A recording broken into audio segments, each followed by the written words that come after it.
2026ರ ಪಂಚರಾಜ್ಯ ಚುನಾವಣೆ ದಿನಾಂಕ ಘೋಷಣೆಯಾಗಿದೆ. ಅಸ್ಸಾಂ, ಕೇರಳ ಮತ್ತು ಪುದುಚೇರಿಯಲ್ಲಿ ಏಪ್ರಿಲ್ 9ರಂದು ಮತದಾನ ನಡೀತಾ ಇದೆ.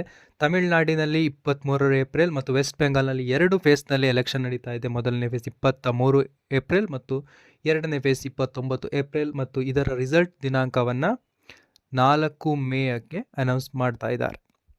ಸೊ ಅದರಲ್ಲಿ ಈ ವರ್ಷದ ಅತಿ ಹೆಚ್ಚು ಒಂದು ಕುತೂಹಲವನ್ನು ಮೂಡಿಸಿರುವಂತಹ ಒಂದು ರಾಜ್ಯ ಅಂದರೆ ಅದು ತಮಿಳುನಾಡು. ಕಾರಣ ಎಲ್ಲರಿಗೂ ಗೊತ್ತಿದೆ.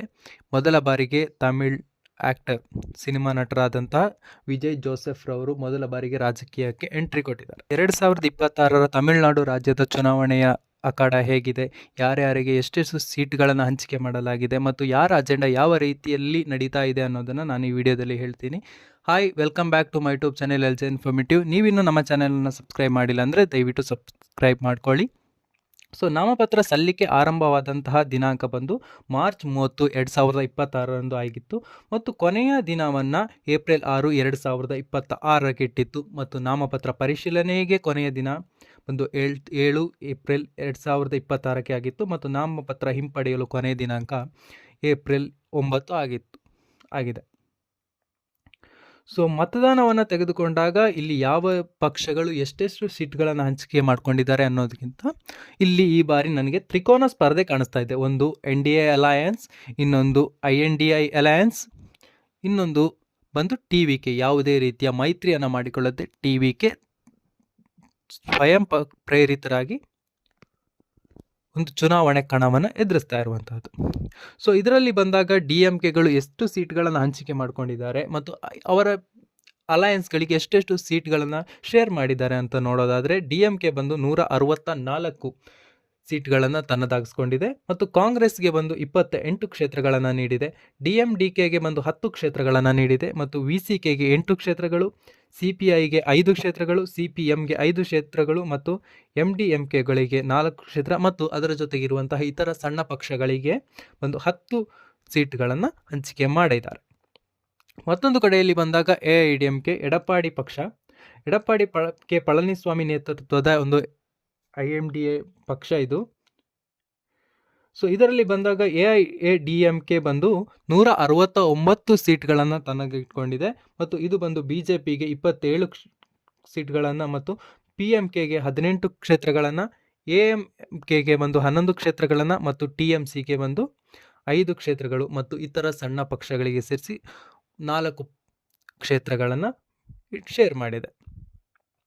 ನೆಕ್ಸ್ಟ್ ಬಂದಾಗ ತಮಿಳ್ ಕ್ಷೇತ್ರದಲ್ಲಿ TVK ವಿಜಯ್ರವರು ಯಾವುದೇ ರೀತಿಯ ಮೈತ್ರಿಯನ್ನು ಮಾಡಿಕೊಳ್ಳದೆ ಬರೋಬ್ಬರಿ 234 ಕ್ಷೇತ್ರಗಳಲ್ಲೂ ಕೂಡ ತಾವೇ ಖುದ್ದಾಗಿ ತಮ್ಮದೇ ಪಾರ್ಟಿ ಮೆಂಬರ್ಸ್ಗಳನ್ನು ನಿಲ್ಲಿಸ್ತಾ ಇದ್ದಾರೆ.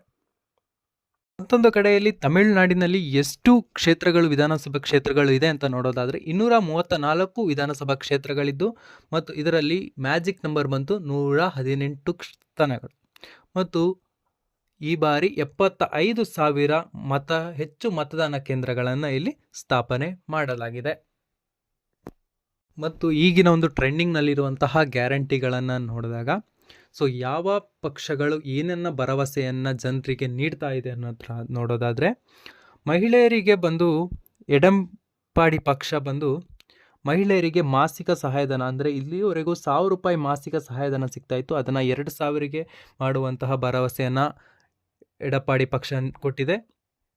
ಮತ್ತೊಂದು ಕಡೆ ನೋಡಿದಾಗ ಉಚಿತ ಗೃಹೋಪಯೋಗಿ ವಸ್ತುಗಳು ಅಂದರೆ ಉಚಿತ ಕಾರ್ಡ್ಗಳನ್ನು ಹೊಂದಿರುವಂತಹ ಜನರಿಗೆ ಮಹಿಳೆಯರಿಗೆ ಬಂದು ರೆಫ್ರಿಜರೇಟರನ್ನು ಫ್ರೀಯಾಗಿ ಕೊಡ್ತೀವಿ ಅನ್ನುವಂತಹ ಒಂದು ಭರವಸೆಯನ್ನು ಕೊಟ್ಟಿದ್ದಾರೆ.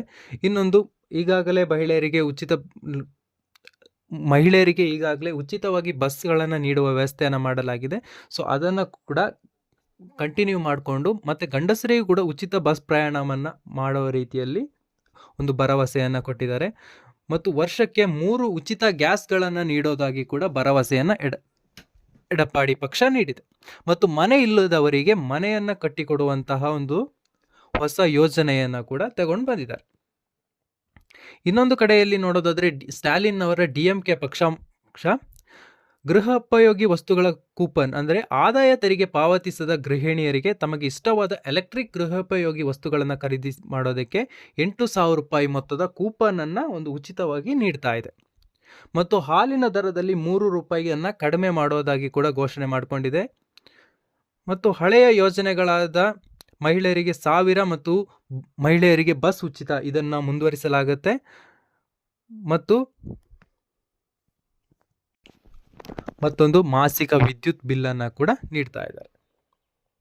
ಇನ್ನೊಂದು ಕಡೆಯಲ್ಲಿ TVK ಪಕ್ಷ ಯಾವುದೇ ರೀತಿಯಲ್ಲಿ ಕರಪ್ಷನ್ ನಾವು ಮಾಡೋದಿಲ್ಲ, ನಾವು ಜನಸಾಮಾನ್ಯರಿಗೆ ಉಪಯೋಗ ಆಗುವಂತಹ ಕೆಲಸಗಳನ್ನೇ ಮಾಡ್ತೀವಿ ಅನ್ನುವಂತಹ ಒಂದು ಭರವಸೆಯನ್ನು ನೀಡಿದ್ದಾರೆ. ಇನ್ನೊಂದು ಪೋಸ್ಟ್ ಗ್ರಾಜುಯೇಷನ್ ಓದುವಂತಹ ಮಕ್ಕಳಿಗೆ ಫ್ರೀ ಆಗಿ ಅದನ್ನು ಮಾಡುವಂಥ ಒಂದು ಭರವಸೆಯನ್ನು ಕೂಡ ನೀಡಿದ್ದಾರೆ. ಇದಿಷ್ಟು ಈ ವಿಡಿಯೋ. ಸೊ ಈ ವಿಡಿಯೋದ ಬಗ್ಗೆ ನಿಮಗೇನು ಅನ್ನಿಸ್ತು, ನಿಮಗೆ ಯಾರು ತಮಿಳ್ನಾಡಿನಲ್ಲಿ ಗೆಲ್ತಾರೆ ಅನಿಸುತ್ತೆ ಕಮೆಂಟ್ ಮಾಡಿ. Thank you.